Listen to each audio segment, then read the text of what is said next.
Rev up your engine!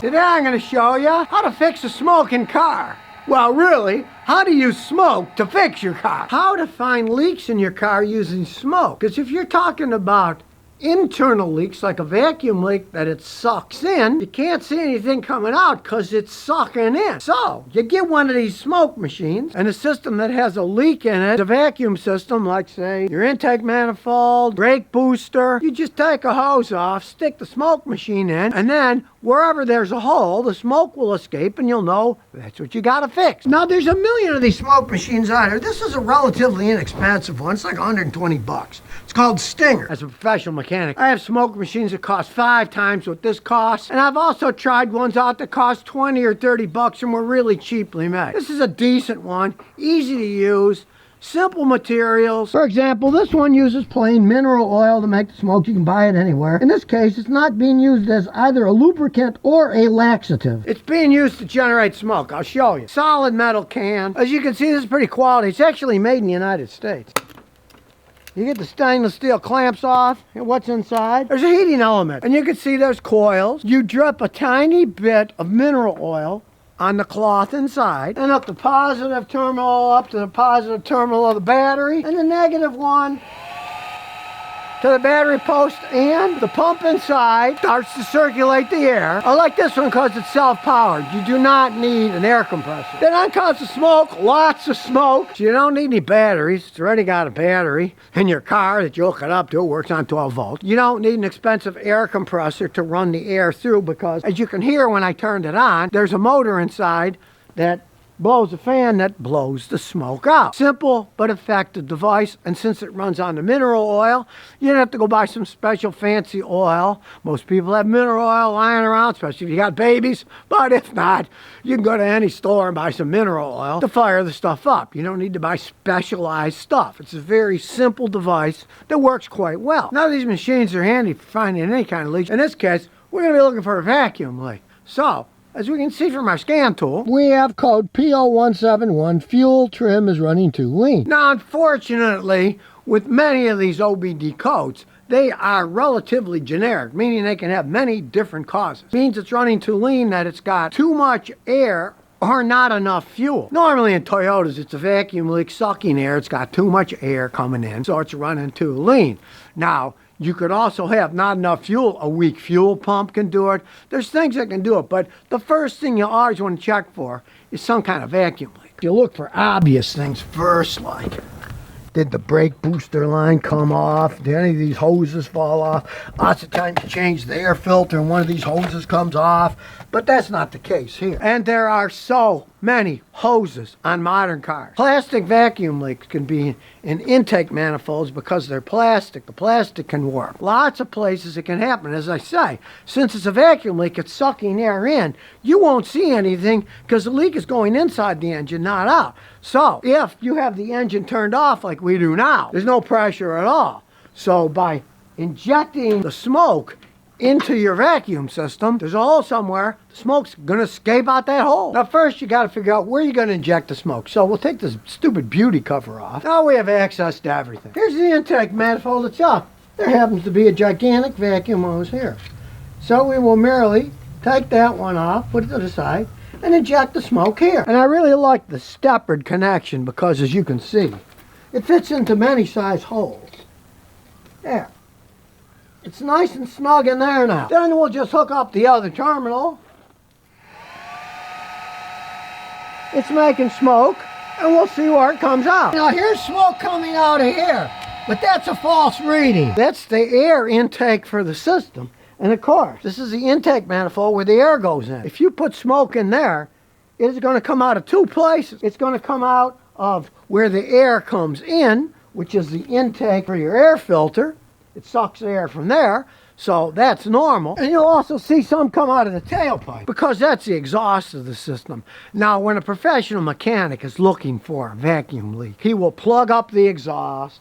He'll also plug up the air intake with rags so smoke doesn't come out of there. I'm just showing you how you can do it yourself. Just ignore smoke that comes out of the intake and the exhaust. It's going to come out of there. What you want to do is look all around the engine. And in this case, there's a little smoke coming out here where the intake manifold bolts on to the engine. That's a notorious problem with these engines. They have real thin little gaskets on the intake where the plenum bolts onto the engine, and they often seep a little. The car is running perfectly fine, but it's got that stupid code for running too lean because it's sucking a little bit of air. But also in the case of this car, it's getting 37 miles a gallon on the highway.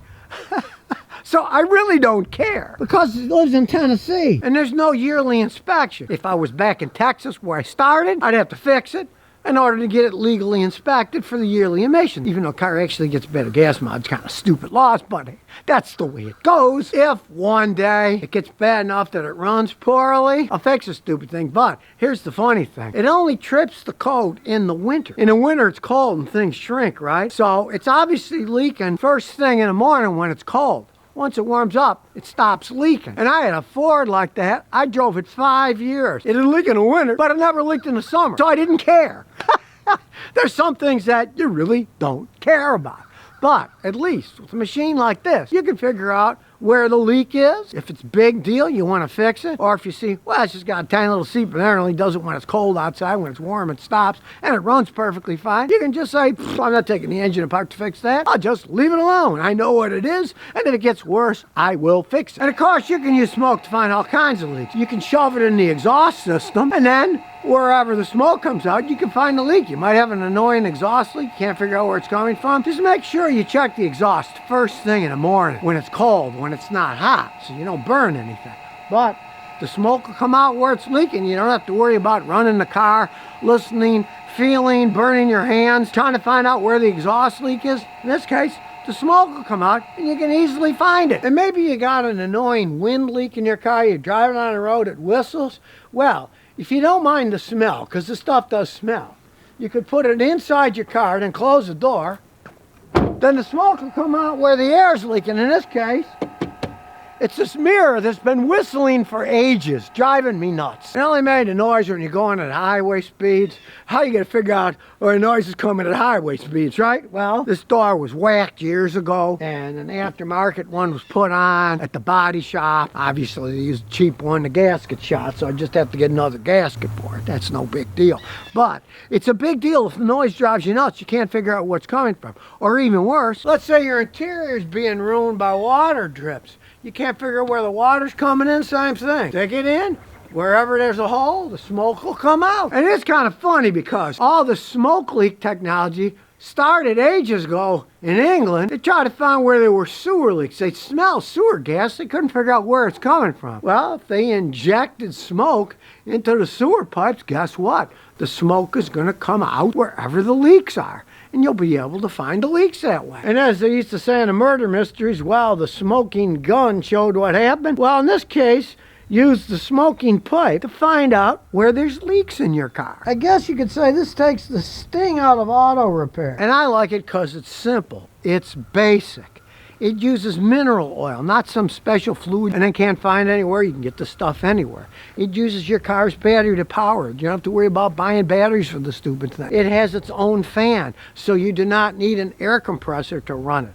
I have some very good leak detectors, but they run off of my fancy, expensive air compressor. They cost $500, $600, $700. This thing's like 120 bucks. I find it's very useful. And as usual, this isn't a paid advertisement. The Stinger Company just sent me one to try out. I said, send me one. I'll try it out. If it works good, I'll talk about it. I gotta say, it works perfectly fine. Very simple technology. And in that vein, if anybody out there's got an interesting product, hey, feel free to send it to me. I test them out honestly. I don't take money to advertise them. I don't do that. I had a guy the other day, I picked his tool as being the second best. And they sent me an email and said, what does it take to make ours the first best tool in its category, right? I was thinking, well, what am I going to charge them, right? That's what they're asking. I just said, make your tool a little bit better. Maybe I'll pick it as the best one next time.